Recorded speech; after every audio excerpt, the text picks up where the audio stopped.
Hello friends, तो आज के इस वीडियो में हम लोग अखिल भारतीय संस्कृति ज्ञान परीक्षा के प्रीवियस ईयर क्वेश्चन जो कि हमारे क्लास 12 यानी कि कक्षा द्वादश का है, इसकी हम लोग क्वेश्चन पेपर का फुल सोल्यूशन देखने वाले हैं।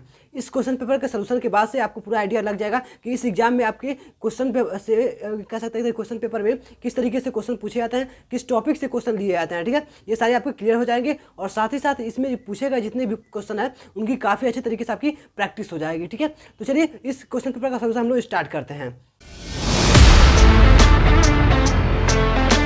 तो हम लोग का क्वेश्चन पेपर यहाँ पे आके खुल चुका है। चलिए इस क्वेश्चन पेपर को देखते हैं। यहाँ पे देखिए, विद्या भारती द्वारा संचालित क्वेश्चन पेपर होता है। ठीक है, तो अखिल भारतीय संस्कृति ज्ञान परीक्षा का ये क्वेश्चन पेपर कक्षा द्वादश का है। ठीक है, इस तरीके से समझ सकते हैं क्लास 12 का है। अब इसमें देखिए आपको दिया गया क्या टाइमिंग दिया गया आपका 1 घंटे का, वो आपको पता ही होगा। आप लोग इसके पहले अगर दिए होंगे एकादश में तो आपको समझ में आ रहा होगा। ठीक है, अब इसके बाद देखिए इसका जो मैक्सिमम मार्क्स है वो कितना 100 मार्क्स का है, 100 नंबर का है। ठीक है, और यहाँ से आप लोग दिनांक और परीक्षार्थी पिता का नाम और ये सब जो चीज़ें हैं वो तो आप लोग भर सकते हैं। इसमें ज़्यादा इसको एक्सप्लेन नहीं करूँगा, ये सब आपको जानते होंगे। इसके पहले आप लोग तो बहुत चीज़ें कर चुके होंगे। ठीक है, कई बार एग्जाम ये दे चुके होंगे। ठीक है, इसके आगे देखिए आपको लिखा हुआ क्या है, यहाँ पे आपको OMR शीट दिया जाएगा। ये भी आपको पता ही है, OMR शीट पे आपको क्या करना है, आंसर को फिल करना होता है। ठीक है, तो ये चीज़ आपको सारी चीज़ें क्लियर होगी। आप काफ़ी बार इसको दे चुके होंगे आपको। चलिए मैं इसको थोड़ा सा जूम करके अपनी साइड में लगा देता हूँ थोड़ा सा, और फिर इसके बाद हम लोग इसके आंसर को देखते हैं डायरेक्ट। ठीक है, तो यहाँ पे देखिए हमारा सबसे पहला जो प्रश्न पूछा गया है वो क्या कहा गया है, तो कह रहा है कि भारत भारती किसकी रचना है। ठीक है, ये आपको बताना है किसकी रचना है। तो इसका जो सही आंसर हो जाएगा, यहाँ पे देख सकते हैं आप लोग 4 ऑप्शन दिया गया है और 4 ऑप्शन से एक करेक्ट होगा। उसी को क्या करना होता है, आपको OMR शीट पे गोले को भरना होता है। जैसे इसमें क्या है, आपका ए ऑप्शन जो है वो बिल्कुल करेक्ट आंसर है। मैथिली शरण गुप्त का जो रचना है वो क्या है, भारत भारती है। ठीक है, ये आप लोग याद रखिएगा। तो इस तरीके से आप लोग इसको पढ़े भी होंगे, हिंदी में कई बार ये आता है, मैंने भी पढ़ा था। ठीक है, तो इस तरीके से समझ सकते हैं। तो ये मैथिली शरण गुप्त का भारत भारती क्या रचना है, और आपको क्या करना है, OMR शीट पे एक ऑप्शन को गोला भर देना है। ये तो समझ में आ रहा है। इस तरीके से आप लोग क्वेश्चन प्रैक्टिस करते हैं। देखिए कौन से क्वेश्चन किस टाइप से आपसे पूछा गया है, और वही आपको जो आपका कह सकते हैं बोधमाला मिला हुआ है द्वादश का, उसी से आपको पूरा पढ़ना होता है। ठीक है, तो टॉपिक देख लीजिए कौन किस टाइप से पूछा है, कहाँ से क्वेश्चन ज़्यादा आ रहा है, और फिर वहाँ से आप लोग काफ़ी अच्छी तरीके से प्रिपरेशन कर सकते हैं। ठीक है, चलिए यहाँ पे देखिए प्रश्न नंबर जो 2 दिया है वो कह रहा है क्या कि स्वामी दयानंद सरस्वती का मूल नाम क्या था। ठीक है, ये आपको बताना है। तो इसमें आपका जो सही आंसर हो जाएगा वो क्या है, तो वो हो जाएगा आपका, यहाँ पे देख सकते हैं सी ऑप्शन जो है वो मूल शंकर हो जाएगा। ठीक है, आप याद रखेंगे जो स्वामी दयानंद सरस्वती का मूल नाम है वो क्या है, मूल शंकर है। इसे देख सकते हैं 2 क्वेश्चन आ गया है। ठीक है, आगे बढ़ते हैं। अब देखिए हम लोग क्वेश्चन नंबर 3 को देखते हैं कि प्रश्न नंबर 3 में क्या क्या क्या कहा है, पे कह रहा कि श्री कृष्ण कितनी कलाओं में पारंगत थे। ठीक है, वो कितनी कलाओं में पारंगत थे, तो इसका जो सही आंसर हो जाएगा वो आपका ऑप्शन नंबर डी है। ठीक है, वो हो जाएगा आपका 64। ठीक है, 64 कलाओं में क्या थे, वो पारंगत थे। आप लोग इस तरीके से याद रखिएगा। ठीक है, आपका फर्स्ट का ए और सेकंड का आपका सी है। ठीक है, और आपका थर्ड का क्या है, आपका डी है। याद रखिएगा इस तरीके से। अब देखिए फोर्थ में क्या पूछा गया है, चौथे में क्या पूछा गया है, कह रहा है कि मातृभूमि पुरुतोस्मी पृथ्वी, वह इस तरीके से दिया है कि किस वेद की क्या है, सुक्ति है। ठीक है, इस तरीके से बताना किस वेद की सुक्ति है। तो ये हो जाएगा आपका ए, याद रखिएगा आप लोग, अथर्ववेद। ठीक है, ये 4 वेद आपके होते हैं जिसमें आपका सारा दिया गया है। यहाँ पे दिया गया अथर्ववेद, फिर दिया है सामवेद, फिर ऋग्वेद और यजुर्वेद, ये 4 वेद है, आप याद रखिएगा। और इन चारों में से किसका है ये सुक्ति है, तो ये हो जाएगा आपका ए में। ठीक है, आप याद रखिएगा ये वाला क्या है आपका अथर्ववेद में। ठीक है, इस तरीके से याद रखेंगे। आगे बढ़ते हैं। आगे हमारा है यहाँ पे प्रश्न नंबर 5। ठीक है, इसको देखते हैं। प्रश्न नंबर 5 में हमसे क्या पूछा गया यहाँ पे, प्रश्न नंबर 5 में कह रहा है कि किसके बिना संन्यास व्यर्थ है। ठीक है, ये आपको बताना है। तो किसके बिना व्यर्थ है, तो वो हो जाएगा आपका ऑप्शन नंबर डी जो है, वैराग्य के बिना क्या है, संन्यास आपका व्यर्थ है। आप लोग इस तरीके से याद रखेंगे। ठीक है, फिर अब प्रश्न नंबर 6 है। इसमें देखिए क्या कह रहा है कि शून्य व सूत्र, ठीक है, पाइथागोरस प्रमेय की रचयिता कौन थे। ठीक है, इस तरीके से ये आपके गणित में काफ़ी ज़्यादा फेमस है पाइथागोरस प्रमेय। ठीक है, आप लोग पढ़े होंगे। तो देखिए इसका जो सही आंसर हो जाएगा वो है आपका बी ऑप्शन। ठीक है, कौन है, बोधायन। ठीक है, आप लोग याद रखिएगा। ऑप्शन में ज़्यादा सारे ऑप्शन को नहीं पढ़ रहा हूँ जानबूझ के कि आपको आपसे टाइम ना लगे, क्वेश्चन पढ़ने में ज़्यादा आपका टाइम वेस्ट भी ना हो। ठीक है, इस तरीके से तो इस वीडियो को एक लाइक जरूर कर दिएगा और अपने फ्रेंड्स में शेयर कर देंगे तो हमारी थोड़ा सा सपोर्ट हो जाएगा। ठीक है, चलिए आगे बढ़ते हैं। आपको फ्री ऑफ कॉस्ट इस तरीके से कंटेंट देखिए तैयार किया जा रहा है। अगर आप लोग एक अगर क्वेश्चन पेपर में आपको डायरेक्ट दे दूँ तो आप लोग एक आंसर को ढूंढेंगे। अगर क्वेश्चन के देख के आंसर को अगर ढूंढते हैं बुक से तो आपको समझ में आ जाए कितना समय लगता है एक क्वेश्चन के आंसर को ढूंढने में। ठीक है, इसके लिए बस इस वीडियो को एक लाइक कर दिएगा। ठीक है, चलिए यहाँ पे आपका क्या है, प्रश्न नंबर 7 देखते हैं। ठीक है, 7 में कह रहा है कि संत कबीर क्या कार्य किया करते थे। ठीक है, इस तरीके से तो ये क्या किया करते थे, तो ऑप्शन नंबर जो ए है वो कह रहा है जुलाहे का काम किया करते थे। ठीक है, इस तरीके से आप लोग याद रखेंगे संत कबीर। ठीक है, आप लोग याद रखेंगे। आगे बढ़ते हैं। प्रश्न नंबर 8 है, ठीक है। 8 में कह रहा है कि ईस्वी सन 528 दिया, ठीक है। 528 में राजा यशोधर्मा, ठीक है, ने किस हुंड राजा को बंदी बना लिया, ठीक है, इस तरीके से है। तो किस हुंड राजा को बंदी बनाया था, तो वो हो जाएगा आपका महिरगुल, ठीक है, इस तरीके से डी ऑप्शन, ठीक है, महिरगुल, ठीक है, इस तरीके से है। आप लोग याद रखिएगा इनका नाम। आगे बढ़ते हैं, आगे हमारा क्या है, प्रश्न नंबर 9 देखते हैं, ठीक है। प्रश्न नंबर 9 इसी तरीके से आपके काफ़ी सारे जितने भी आपके कक्षा 12 का वो सारे क्वेश्चन पेपर का सलूशन कराया जा रहा है, मतलब प्रीवियस से कई सारे एग्जाम का क्वेश्चन पेपर करा दिया गया है, और साथ ही साथ इसके आगे आने वाले सारे इससे अपडेट इसी चैनल पे अवेलेबल मिलेंगे, ठीक है। इस चैनल को सब्सक्राइब करके बेल आइकन भी प्रेस कर लीजिएगा। चलिए आगे बढ़ते हैं, और आप लोग जाके सारे वीडियो को भी देख सकते हैं, इसमें सारे आपकी तैयारी कराई जा रही है अखिल भारतीय संस्कृति ज्ञान परीक्षा, जिससे आपको फर्स्ट प्राइज आपको मिल सके, ठीक है। चलिए यहाँ पे प्रश्न नंबर 9 है, इसमें देखिए कह रहा है कि स्वामी भारती कृष्ण तीर्थ की गणितीय पद्धति किस पर आधारित है, ठीक है। ये किस पे आधारित है, तो आप लोग याद रखेंगे सी ऑप्शन जो है वेद पे आधारित है, ठीक है, याद रखेंगे। आगे बढ़ते हैं, प्रश्न नंबर 10, ठीक है। इसमें कह रहा है कि ध्रुव किसके पुत्र थे, ये आपको बताना है कि ध्रुव किसके पुत्र थे, तो वो हो जाएगा सी ऑप्शन जो है उत्तानपाद, इस तरीके से आपका उनका नाम है, उनके वो पुत्र थे, ठीक है। आगे बढ़ते हैं, ऑप्शन नंबर सी है, याद रखेंगे आप लोग, ये क्वेश्चन आपके आने वाले एग्जाम में आ सकता है, पूरा संभावना है, ठीक है। और इससे आपको टॉपिक भी पता चल रहा है किस टॉपिक से क्वेश्चन पूछे जा रहे हैं, और प्रैक्टिस तो क्वेश्चन की सारी हो ही जा रही है, रिवीजन भी हो जा रही है, ठीक है। देखिए ये हमारे फर्स्ट पेज पे एक साइड में 10 क्वेश्चन थे, अब सेकंड साइड पे हम लोग चलते हैं, इस साइड में देखते हैं कितने क्वेश्चन पूछे गए। 10 क्वेश्चन इधर भी होंगे, फिर ऐसे से हमारे 2 पेज पे पूरे क्वेश्चन पूछे गए, एक क्वेश्चन पेपर 2 पेज का था, ठीक है। अब हम लोग प्रश्न नंबर 11 को देखते हैं, ठीक है। प्रश्न नंबर 11 से यहाँ से है, अब देखिए इसमें कहा क्या गया है, कह रहा है कि आरती कीजिए हनुमान लला की, ठीक है, किसकी रचना है, ये हनुमान चालीसा में आरती है, ठीक है, हनुमान जी का, तो इसमें कह रहा है कि ये किसकी रचना है, तो इसका जो सही आंसर हो जाएगा वो ऑप्शन नंबर डी जो दिया गया है, स्वामी रामानंद, ठीक है, आप लोग याद रखेंगे। चलिए हम लोग आगे बढ़ते हैं, ये प्रश्न नंबर 11 का डी आंसर बिल्कुल करेक्ट है। आगे बढ़ते हैं, प्रश्न नंबर 12, ठीक है। 12 में कह रहा है कि अर्धनारीश्वर, ठीक है, किस यहाँ पे कह रहा है किसका रूप है, ठीक है, तो ये तो आपको पता ही होगा अर्धनारीश्वर किसका रूप है, तो वो आपको भगवान शंकर का, ठीक है, इसमें क्या दिया है, भगवान शिव दिया, ठीक है, तो उन्हीं का एक नाम है, ठीक है, भगवान शिव, आप लोग याद रखिए, ये ऑप्शन बिल्कुल करेक्ट हो जाएगा। आगे बढ़ते हैं, अब देखिए प्रश्न नंबर 13 में क्या कहा गया, यहाँ पे प्रश्न नंबर 13 में कह रहा है कि विश्वकर्मा ने इंद्र के लिए विशेष अस्त्र वज्र का निर्माण किसकी अस्थियों से किया था, ठीक है, तो आपको पता ही है जो इंद्र हैं वो अपने हाथों में हमेशा एक क्या अस्थि लिए होते हैं, अस्थि मतलब क्या होता है, हड्डी जो होती है, तो हड्डी से बना हुआ कुछ दिखने में लिया होता है, तो वो क्या, वो एक तरीके से देखा तो स्ट्रक्चर किसका बनता है, तो शरीर में आप लोग देखेंगे तो वो रिब जो है, पसलियाँ हम लोग की है, वो उसकी बनी होती है, जो आपकी चेस्ट मतलब छातियों में जो रिब्स होती है उसी के वो देख रहे होंगे वज्र के रूप में लिए रहते हैं, ठीक है, भगवान इंद्र। तो उसमें देखेंगे अगर तो क्या है यहाँ पे, तो किसकी अस्थियों से था वो, मतलब जो क्या बोलते हैं विश्वकर्मा जी ने बना के उनको दिया था, तो वो हो जाएगा आपका यहाँ पे हो जाएगा बी ऑप्शन, ठीक है। बी में कहा महर्षि दधीची, यहाँ पे दधीची इस तरीके से आप उनका नाम है, ठीक है, आप लोग याद रखिएगा, बी ऑप्शन बिल्कुल करेक्ट आंसर हो जाएगा, ठीक है। आगे बढ़ते हैं, आगे है प्रश्न नंबर 14, ठीक है। 14 में देखिए आपसे क्या पूछा गया है यहाँ पे, तो प्रश्न नंबर 14 में कह रहा है कि रामचरितमानस में कितने कांड हैं, ये आपको बताना, ये काफ़ी अच्छा है, ठीक है, तो ये हो जाएगा आपका 7 है, ठीक है, 7 कांड है रामचरितमानस में, आप लोग याद रखेंगे, इसको एक डिटेल में मैंने पूरा पढ़ा रखा है, तो आप लोग चाहे तो जाके इसको पढ़ सकते हैं। इसमें मैंने बताया था कि 7 उसके जो उनके जो कांड हैं वो कौन कौन से हैं, एक डिफाइन किया हूँ। इस तरीके से जितने भी मतलब आपके टॉपिक बने थे क्वेश्चन पेपर जिस तरीके पूछे जाते हैं आपके बुक से लेके उसके पूरे उसको पूरा एक्सप्लेन किया हूँ, ठीक है। चाहे तो आप लोग जाकर पूरे एक वीडियो को देख सकते हैं, आपकी प्रिपरेशन काफ़ी अच्छे तरीके से हो जाएगा, जिसमें आपको फर्स्ट प्राइज मिलने से कोई नहीं रोक पाएगा, ठीक है, इस तरीके से समझ सकते हैं। चलिए हम यहाँ पे देखते हैं प्रश्न नंबर 15 से स्टार्ट करते हैं। यहाँ पे तो कह रहा है कि यहाँ पे विद्यु रानी, ठीक है, इस तरीके से किसने यहाँ पे किसके स्नेह में यहाँ पे विभोर होकर केले की जगह केले के छिलके खिलाने लगी, ये बात है क्या, चाहे केले की जगह केले के छिलके खिलाने लगी, ठीक है, तो वो हो जाएगा आपका कृष्ण, बी है कृष्ण जी का, ठीक है। वो इसमें क्या था, लग रहा है कि मतलब कृष्ण जी के पास वो बैठी हुई थी जो विदु रानी थी, तो वो उनके मतलब कह सकते हैं क्या कर रहा है, विभोर हो गई उनके मतलब देख के उनको, तो क्या हो गया, वो केला खिलाना चाहिए जहाँ पे, तो वहाँ पे क्या छिलके खिलाने लगे। तो ये आपको क्वेश्चन उसमें से पूछा गया, आपको बुक में काफ़ी अच्छे तरीके से एक्सप्लेन किया गया होगा, ठीक है। आगे बढ़ते हैं, आगे दिया है यहाँ पे प्रश्न नंबर 16 दिया है, तो कह रहा है कि संत कबीर का जन्म स्थान कहाँ है, ठीक है, तो कहाँ है, तो ये हो जाएगा आपका ऑप्शन नंबर सी है, काशी में, ठीक है, याद रखिएगा, ठीक है। आगे बढ़ते हैं, आगे हमारा प्रश्न नंबर 17 को देखते हैं। 17 में हमसे क्या पूछा गया था इसमें, तो इस पेपर में है हमारा 17 में कह रहा है कि 1000 महायुगों के बराबर क्या होता है, ठीक है, 1000 महायुगों के बराबर क्या होता है, तो वो होता है, आप लोग याद रखिएगा सी कल्प होता है। ठीक है, आप लोग याद रखेंगे। आगे बढ़ते हैं, प्रश्न नंबर 18। 18 में कह रहा है कि पंच सिद्धांत, ठीक है, किसके द्वारा रचित ग्रंथ है।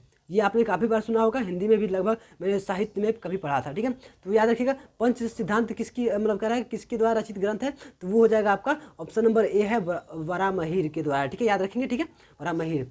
आगे बढ़ते हैं, आगे हमारा है प्रश्न नंबर 19। ठीक है, 19 में कह रहा है कि श्री भट्टपाद, ठीक है, इस तरीके से के अनुसार संस्कार क्या प्रदान करते हैं। अच्छा, ये बात है, संस्कार क्या प्रदान करते हैं श्री भट्टपाद के मतलब अनुसार। ठीक है, तो ये हो जाएगा आपका डी। ठीक है, योग्यता प्रदान करते हैं। संस्कार अगर आपके अंदर है तो आप लोग कहीं विनम्र रहेंगे, विनम्र से आपको योग्यता मिलेगी। ठीक है, इस तरीके से। अब हम लोग आगे यहाँ पे देख सकते हैं, प्रश्न नंबर 20 को देखते हैं। ठीक है, 20 में क्या पूछा गया, कह रहा है कि भक्तिमती, ठीक है, मीराबाई के गुरु का क्या नाम था। ठीक है, तो ये भक्तिमत यहाँ पे कह रहा है भक्तिमती मीराबाई के गुरु का क्या नाम था, तो ये है आपका संत रविदास जी। ठीक है, आप लोग याद रखिएगा, मीराबाई के गुरु का नाम संत रविदास जी जो थे वो थे उनके गुरु। ठीक है, आप लोग याद रखिएगा। इस तरीके से हम लोगों ने 20 क्वेश्चन को पूरा कवर कर लिया। 20 क्वेश्चन आपको याद होगा। चलिए हम लोग ये पेज नंबर फर्स्ट था, हम लोग पेज नंबर सेकंड पे चलते हैं। ठीक है, और उस पर हमारे सारे लास्ट क्वेश्चन जितने भी हैं वो पूरे पढ़े हुए हैं लगभग। उस पर टोटल इसमें 50 क्वेश्चन पूछे गए थे, जो कि एक एक क्वेश्चन 2-2 मार्क्स का था। ठीक है, इस पेपर में। चलिए आगे बढ़ते हैं। तो चलिए हम लोग सेकंड पेज पे चलते हैं और वहाँ से हम लोग क्वेश्चन को स्टार्ट करते हैं। यहाँ पे हमारा 20 तक हो गया, 20 क्वेश्चन हो गया। 21 नंबर यहाँ से हमारा है सेकंड पेज पे, और यहाँ से हम लोग देखते हैं। तो यहाँ पे 21 में हमसे क्या पूछा गया है, जिससे हम लोग स्टार्ट करते हैं। देखिए, प्रश्न नंबर 21 में है कि आयु के तीसरे पड़ाव में कौन सा आश्रम आता है। तो इसका जो सही आंसर हो जाएगा वो ऑप्शन नंबर सी है आपका। ठीक है, वानप्रस्थाश्रम। ठीक है, ये है आपका आयु के तीसरे पड़ाव में आने वाला आश्रम। ठीक है, याद रखेंगे। आगे बढ़ते हैं, प्रश्न नंबर 22 में क्या आपसे पूछा गया है कि योग सूत्र में कितने सार्वभौम महत्ववर्ध, ठीक है, इस तरीके से है महाव्रतों, इस तरीके से है का पालन करने का निर्देश है। तो इसका जो सही आंसर हो जाएगा वो है आपका प्रश्न नंबर यहाँ पे मतलब ऑप्शन नंबर ए में आपका 5। ठीक है, याद रखेंगे 5 है। ठीक है, अब आगे बढ़ते हैं प्रश्न नंबर 23 में। ठीक है, इसमें कह रहा है कि एक मानवंतर, ठीक है, कितने क्या कह रहा है, चतुर्युग को मिलाकर बनता है। अच्छा, ठीक है, तो एक मानवंतर जो होता है वो कितने चतुर्युग युग मिलाकर बनता है। ठीक है, तो ये हो जाएगा आपका ऑप्शन नंबर डी में दिया है 71, याद रखिएगा। ठीक है, चतुर्युग जो है वो आपके 71 मिला के एक मानवंतर बनता है, आप लोग याद रखेंगे। आगे बढ़ते हैं, प्रश्न नंबर जो 24 या इसके आगे है वो क्या कहा गया इसमें, तो कहा कि संत रविदास, ठीक है, कि यहाँ पे कह रहा संत रविदास का पैतृक कार्य क्या था। ठीक है, उनका पैतृक मतलब पिता के द्वारा दिया गया कार्य जो होता है वो पैतृक बोलते हैं। ठीक है, तो उनके द्वारा मतलब कौन सा काम था, तो वो उनका जो पेशा पहले से था वो जूता बनाने का था। ठीक है, संत रविदास, आप लोग इनकी कहानी पढ़े होंगे। और इनका जो एक स्टेटमेंट काफ़ी पॉपुलर है वो क्या है कि मन चंगा तो कठौती में गंगा, ये तो आप लोग समझे होंगे। ठीक है, और कई बार सुनने होंगे इसको। ठीक है, तो ये आपका है संत रविदास जी का। ठीक है, आप याद रखेंगे, इनका जो पेशा है वो जूते बनाने का। ठीक है, आगे बढ़ते हैं, प्रश्न नंबर 24 था। 25 में है क्या पूछा गया आपसे 25 में राष्ट्रीय इंडिया, यहाँ पे सॉरी राष्ट्रीय इंडियन मिलिट्री कॉलेज कहाँ स्थित है। ठीक है, तो राष्ट्रीय इंडियन मिलिट्री जो आपका कॉलेज है वो कहाँ स्थित है, तो वो आपका है बी ऑप्शन में है, देहरादून में। ठीक है, आप लोग याद रखेंगे। आगे बढ़ता है 26 नंबर प्रश्न। ठीक है, कहा कि लीलावती किसके द्वारा रचित ग्रंथ है। ये किसके द्वारा रचित ग्रंथ है, तो वो आपका ऑप्शन नंबर ए है जो है वो भास्कराचार्य, आप लोग याद रखेंगे, इनके द्वारा रचित लीलावती रचना है। ठीक है, याद रखेंगे, ग्रंथ जो है लीलावती, आप लोग याद रखेंगे। आगे बढ़ते हैं 27 नंबर प्रश्न। ये आपके जस्ट अब देख सकते हैं पूरे पिछले क्वेश्चन पूछे गए हैं, और मैंने इसके पहले एक और क्वेश्चन पेपर सोल्यूशन कराया था, उसमें भी ये क्वेश्चन आए हुए थे। ठीक है, तो आप लोग जाके सारे वीडियोज को देख लीजिएगा, काफ़ी अच्छी तरीके से आपको पूरा क्लियर हो जाएगा कौन सा क्वेश्चन ज़्यादा बार रिपीट हो रहा है और किस टॉपिक से ज़्यादा क्वेश्चन आ रहा है। ठीक है, ये सब आप लोग करके तैयारी करेंगे तो आपको काफ़ी अच्छा बेहतरीन परफॉर्मेंस कर पाएंगे। ठीक है, आगे बढ़ते हैं 27 नंबर प्रश्न है कि भारत से गणित प्रणाली को सन 712 ईस्वी में किन लोगों ने कराया सीखा था। ठीक है, 712 ईस्वी में कौन था, अच्छा यहाँ पे, तो ये हो जाएगा आपका सी और बी। ठीक है, जो अरबी है वो भारत से गणित प्रणाली को सीखे हैं। ठीक है, आप लोग याद रखेंगे। आगे बढ़ते हैं 28 नंबर प्रश्न जो है कह रहा है कि अभी कौन सा कल्प चल रहा है। ठीक है, अभी इसमें जो प्रेजेंट में कौन सा कल्प चल रहा है, तो वो आपका डी ऑप्शन। ठीक है, हिंदी में इस तरीके से मतलब अपने संस्कृत से संबंधित कह रहा कि श्री श्वेतवाराह, ये आपका है, आप लोग याद रखेंगे श्री श्वेतवाराह। ठीक है, अब आगे बढ़ते हैं प्रश्न नंबर 29। ठीक है, यहाँ से ठीक है, तो 29 में कह रहा है कि 29 में कि लंका पर सन 1017 में किसने अधिकार कर लिया था। ठीक है, लंका पर, ठीक है, यानी कि जो श्रीलंका आप लोग बोलते हैं, तो ये आपका हो जाएगा बी में, ठीक है। बी में कह रहा कि राजेंद्र चोल प्रथम ये जो थे ये लंका पर 1017 में कब्जा अधिकार कर लिया था, कब्जा कर लिया था, ठीक है। आगे बढ़ते हैं। प्रश्न नंबर 30 में देखिए आपसे क्या पूछा गया है। तो 30 में कहा कि जगत गुरु आदि शंकराचार्य ने कहा कि धर्म का प्रचार करते हुए कितने शंकर मठों की स्थापना की, ठीक है। तो कितने शंकर मठों की स्थापना किया, तो वो आपका 4 याद रखिएगा, ठीक है, 4, ठीक है। अब कौन कौन सा है तो वो आपको डिटेल वीडियो में मेरे मिल जाएगा, ठीक है। अब आगे बढ़ते हैं 31 नंबर प्रश्न। 31 नंबर प्रश्न है कि श्रृंगेरी मठ कहाँ स्थित है, ये आपको बताना है। तो इसका हो जाएगा आपका ऑप्शन नंबर सी जो है दिया है कर्नाटक में, ठीक है, याद रखिएगा। आगे बढ़ते हैं 32 नंबर प्रश्न कह रहा है कि भगवान बुद्ध का जन्म कहाँ हुआ था, सबसे आसान है आपका नेपाल में कहाँ है। अब यहाँ पे तो ऑप्शन में दिया है क्या, आप नेपाल डायरेक्ट लगा देंगे। लेकिन अगर नेपाल में के अंदर अगर देगा कोई जिले का नाम दे देगा तो कहाँ बताएंगे आप लोग, तो जानते होंगे आप लोग लुम्बिनी में, ठीक है। इनसे रिलेटेड मैंने पूरा डिटेल में करा दिया था कि इनके जो बेटे का नाम क्या था, सिद्धार्थ, आप जानते हैं। इनकी माता का क्या नाम है, फिर इनके जो राजा घराने किस थे, तो किस वंश के थे, ये सब सारी चीज़ इनके विषय में डिटेल में करा दिया गया था, ठीक है। अब इससे रिलेटेड कई बार क्वेश्चन पूछे जाते हैं इसी तरीके से। आगे बढ़ते हैं। आगे हमारा क्या हो गया यहाँ पे, हम लोगों ने भगवान बुद्ध दिख गया 32, 33 से देखते हैं, ठीक है। प्रश्न नंबर 33 में कह रहा है क्या यहाँ पे, 33 में कह रहा है कि भक्ति रत्नाकर नामक ग्रंथ किसकी रचना है, ठीक है। ये जो भक्ति यहाँ पे क्या है रत्नाकर, ठीक है, नामक ग्रंथ किसकी रचना है, तो ये हो जाएगा आपका जो सही आंसर हो जाएगा इसका डी में, ठीक है, श्रीमद शंकरदेव, ठीक है। आप लोग याद रखेंगे श्रीमद शंकरदेव का रचना क्या है, भक्ति रत्नाकर, ठीक है। आगे बढ़ते हैं 34 नंबर प्रश्न में आपसे क्या पूछा गया है। तो 34 नंबर जो प्रश्न है वो कह रहा है कि इस समय जो मानवंतर चल रहा है उसका क्या नाम है। मानवंतर पीछे कुछ अच्छा वो था, ठीक है, ठीक है। इसमें मानवंतर पूछा है तो वो हो जाएगा आपका ए ऑप्शन, ठीक है। ए में कह रहा है कि वैवस्वत, ठीक है, ये आपका मानवंतर है, यही चल रहा है। आप लोग पूरे मानवंतर का मैंने नाम आपको काउंट करवाया था, याद करवाया था, तो आप लोग वहाँ से समझ सकते हैं। अब इस समय जो चल रहा है प्रेजेंट में ये कि आपका ऑप्शन नंबर ए है सही आंसर, ठीक है। 35 में देखते हैं। प्रश्न नंबर 35 में कह रहा है कि स्वामी दयानंद द्वारा रचित ग्रंथ कौन सा है।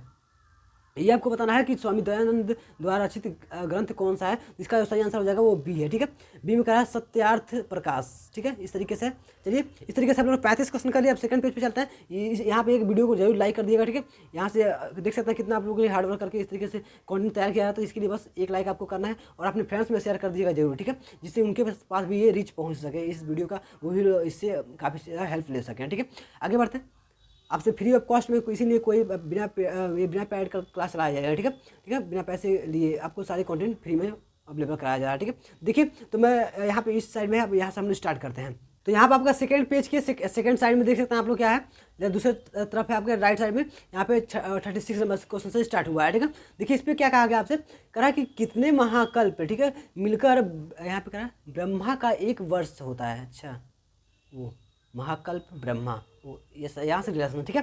देखिए तो इसमें हो जाएगा क्या, सही आंसर आपका ए हो जाएगा, ठीक है, 360 में, ठीक है। आप याद रखेंगे 360 महाकल्प मिलकर एक ब्रह्मा का वर्ष बनता है, ठीक है, याद रखेंगे। आगे बढ़ते हैं। प्रश्न नंबर 37, ठीक है, 37 नंबर जो प्रश्न है उसमें क्या पूछा गया आपका, यहाँ पर करा कि छांदोग्य उपनिषद में यहाँ पे किसी धर्म रूपी वृक्ष का द्वितीय स्कंद, ठीक है, बताया गया है, ठीक है। ये किसे बताया गया है, तो बी जो है आपका तप को बताया गया है, ठीक है। आप लोग इस तरीके से याद रखेंगे। आगे बढ़ते हैं। प्रश्न नंबर 38 है, ठीक है। 38 में क्या पूछा गया आपसे, मैं थोड़ा सा ऊपर कर लेता हूँ, 38 से, ठीक है। 38 में पूछा गया आपसे, प्रश्न नंबर 38 है, करा कि असमीय भाषा में रामायण, ठीक है, एवं भागवत का अनुवाद किसने किया, रामायण और भागवत का, ठीक है। तो इसका हो जाएगा जो सही आंसर है वो आपका बी, ठीक है। यहाँ पे श्रीमद शंकरदेव, श्रीमद क्यों लिखा गया है, ठीक है, तो हो सकता है कुछ हो गड़बड़, ठीक है। लेकिन यहाँ पे देखना श्री शंकर देव हो सकता है, लेकिन श्रीमद कहा गया, थोड़ा सा मुझे डाउट लग रहा है, ठीक है। एक बार आप लोग क्वेश्चन पेपर में भी देख लीजिएगा। आगे बढ़ते हैं। यहाँ पे प्रश्न नंबर 39 है, ठीक है, 39 नंबर प्रश्न है, कहा कि युधिष्ठिर के यहाँ पे राजसूत्र यज्ञ में झूठी पत्तल, अच्छा झूठी पत्तल जो आप लोग थाली कह सकते हैं तरीके से, तो पत्तल उठाने का कार्य कौन कर रहा था, तो वो सीधे सीधे आपके भगवान श्री कृष्ण जी कर रहे थे, ठीक है। और ऐसा आपको माना जाता है कि जो झूठा पत्तल उठाता है वो सबसे ज़्यादा बड़ा काम करता है उसमें, जो मतलब कह सकते हैं एक तरीके से यज्ञ में, या कह सकते हैं जो भंडारा जो होता है उसमें। इसीलिए भगवान श्री कृष्ण ने पत्तल को, झूठे पत्तल को उठाया है, ठीक है। तो ये आपको देखेंगे, अगर क्या बोलते हैं उसमें तो आपको मिल जाएगा, ठीक है। तो आप लोग एक तरीके से सांस्कृतिक चीज़ों को पढ़ते रहेंगे तो काफ़ी उसमें मतलब अच्छी अच्छी बातें सीखने को मिलती हैं, ठीक है। अब यहाँ पे देखिए प्रश्न नंबर जो 40 है उसको देखते हैं। कहा कि आश्रम व्यवस्था को कितने भागों में विभाजित किया गया था, ठीक है। तो कितने आश्रम व्यवस्था को कितने भागों में विभाजित किया गया है, तो ये हो जाएगा आपका ऑप्शन नंबर डी। यहाँ पे 4 भागों में आप लोग याद रखेंगे, ठीक है। आगे बढ़ते हैं हम लोग का 39 हो गया, 40 नंबर प्रश्न, ठीक है। 40 नंबर प्रश्न में क्या कहा गया कि आश्रम व्यवस्था को, ये तो हो गया सॉरी 41 ना, मेरा भी माइंड काम नहीं कर रहा, ठीक है। ध्यान देखिए 41 नंबर जो प्रश्न है वहाँ पे क्या कहा गया है आपसे कि भारतीय संस्कृति में प्रथम गुरु किसे कहा गया है, ठीक है। तो प्रथम गुरु किसे कहा गया है, तो वो हो जाएगा आपका पहला जो है बी जो है माता, ठीक है। यहाँ पे आपने सुना होगा कि माता पिता दो गुरु, इस तरीके से कुछ श्लोक है जिसमें पहले माता को फिर पिता को, उसके बाद कोई भगवान है तो उसको मतलब उनको आपको क्या करना है, उनको प्राथमिकता देना है, ठीक है। सबसे पहले माता को फिर पिता को, उसके बाद ही कोई आएगा, गुरु हो चाहे भगवान जी हो, उसके ऐसे होंगे, ठीक है। तो इसलिए बताएगा प्रथम गुरु कौन है, तो माता जी हैं, ठीक है। आगे बढ़ते हैं। प्रश्न नंबर 42 है, ठीक है। वो श्लोक क्या था, तो वह है गुरु गोविंद सो दोई खड़ी, ठीक है। इस तरीके से आप लोग जानते होंगे काफ़ी अच्छे तरीके से। यहाँ पे स्वामी दयानंद का जन्म कब हुआ था, तो स्वामी दयानंद जी का जन्म कब हुआ, तो वो हो जाएगा आपका ऑप्शन नंबर ए जो है ए का 1299 में ईस्वी में, ठीक है, याद रखिएगा। आगे बढ़ते हैं 43 नंबर प्रश्न। 43 नंबर जो प्रश्न है कहा है कि यहाँ पे कहा गया है कि डॉक्टर केशव राव बलिराम हेडगेवार, ठीक है, ये सॉरी क्या है, ये कोई कास्ट, कौन सा कास्ट है, हेडगेवार, ठीक है, इस तरीके से है, ने चिकित्सा शास्त्र की पढ़ाई कहाँ से की है, ठीक है। तो कहाँ से की है, तो वो हो जाएगा आपका ऑप्शन नंबर ए है कलकत्ता से, ठीक है। डॉक्टर केशव बलिराम हेडगेवार, ठीक है, आप याद रखेंगे। आगे बढ़ते हैं यहाँ से 44 नंबर प्रश्न, 44 नंबर प्रश्न है। कह रहा है कि 44 नंबर प्रश्न में डेमेटियस की ग्रीक सेना को किसने अयोध्या के पास पराजित किया, ये आपको क्वेश्चन कहा गया है कि अयोध्या के पास किसने मतलब किसने पराजित किया था, तो वो हो जाएगा आपका ऑप्शन नंबर ए जो है राजा खारवेल, ठीक है, ये है इन्होंने पराजित किया था, ठीक है। आगे बढ़ते हैं। आगे हमारा प्रश्न नंबर 45 है, ठीक है, 45 है। कह रहा है कि जम्मू द्वीप कितने खंडों में विभाजित किया गया है, ठीक है, तो वो हो जाएगा आपका बी ऑप्शन जो है 7 खंडों में, ठीक है, 7 खंडों में, याद रखेंगे। आगे हमारा है 46 नंबर प्रश्न 46 है। कह रहा है कि यहाँ पे हुड़ांतक, इस तरीके से हुड़ांतक किसके राजा कहा जाता है, ठीक है, अच्छा किसे राजा कहा जाता है, हुड़ांतक किसे राजा कहा जाता है, अच्छा ये उपाधि होगी कोई, लग रहा है, ठीक है। तो इसमें हो जाएगा आपका डी जो है वो राजा यशोधर्मा, ठीक है, ये आपके धर्मा, राजा यशोधर्मा जो है इनको लग रहा है कि हमें हुड़ांतक कहा जाता है, ठीक है। इस तरीके से आप याद रखिए, तो आप बुक को डिटेल में पढ़ा कीजिए जिससे आपको काफ़ी ज़्यादा क्लियर हो जाए, ठीक है। ये मैंने बुक में देखा था, मैंने सही से लग रहा है कि उसको स्टडी नहीं किया, ठीक है। मैं यहाँ पे आगे बढ़ता हूँ, आपको क्वेश्चन नंबर हमारा का 47 से, ठीक है, 47 से इसमें लास्ट हमारा हो जाएगा आज, ठीक है। तो यहाँ पे देखिए हमारा है 47 नंबर जो प्रश्न है वो कह रहा है कि सर्व खल्लु इद ब्रह्मा, ठीक है, इस तरीके से ब्रह्म कह दे सकते हैं, ब्रह्म तो का क्या अर्थ है, ठीक है। तो ये कह रहा है कि सर्व खल्लु इद ब्रह्म का क्या अर्थ है, इसका जो सही आंसर हो जाएगा वो बी है, ठीक है। बी में कहा गया कि सब ब्रह्म ही है, ठीक है, इस तरीके सब ब्रह्म ही है, इसका अर्थ है, जो ये आपका श्लोक दिया गया है इसका कह सकते हैं या स्टेटमेंट है, इसका पूरा जो अर्थ हुआ सब ब्रह्म ही है, लेकिन सब ब्रह्म क्या बनाता है, एक सृष्टि को बनाता है, वही क्या है, सब कुछ है, इस तरीके से समझेंगे, ठीक है। अब आगे बढ़ते हैं। अब प्रश्न नंबर 48 क्या कहा गया है, एक महायुग में कितने युग होते हैं, ठीक है, इस तरीके से आप समझ सकते हैं। एक बार पूछा था एक मानवंतर में कितने होते हैं, फिर इस तरीके से था आपका मानवंतर की बात से यहाँ पे आ गया महायुग आ गया, महायुग में कितने आपको कह रहा है कि युग होते हैं, तो इसके आंसर जो होगा वो 4 होगा। तो इस तरीके का जो क्वेश्चन है वो मैंने कराया था, आप लोग जाकर डिटेल में कर लीजिएगा, ठीक है, उसके पूरा लर्न कर लीजिएगा। अब देखिए 49 जो 49 नंबर प्रश्न है उसमें देखते हैं, कह रहा है कि सर्वप्रथम पाई का मान किसने बताया था, ठीक है, ये आपने पता, इसको पता होगा, अगर आप गूगल पर सर्च करेंगे कुछ और बताएगा, लेकिन जो सबसे पहले किया था वो कौन किया था, तो वह आपका है आर्यभट्ट ने किया था। इनका नाम आएगा इंडिया में आएगा, ठीक है, मतलब वो जब सर्च करेंगे तो उसके नीचे दिखाएगा कि आर्यभट्ट ने सबसे पहले किया था, ये माना जाता है संस्कृति के हिसाब से, ठीक है। तो ये सही भी है कि इंडिया में आर्यभट्ट ने किया था, शून्य के आविष्कारक, ठीक है, इस तरीके से। तो पाई के मान उन्होंने बताया था, ठीक है। आगे बढ़ते हैं। आगे हमारा है प्रश्न नंबर 50, ठीक है।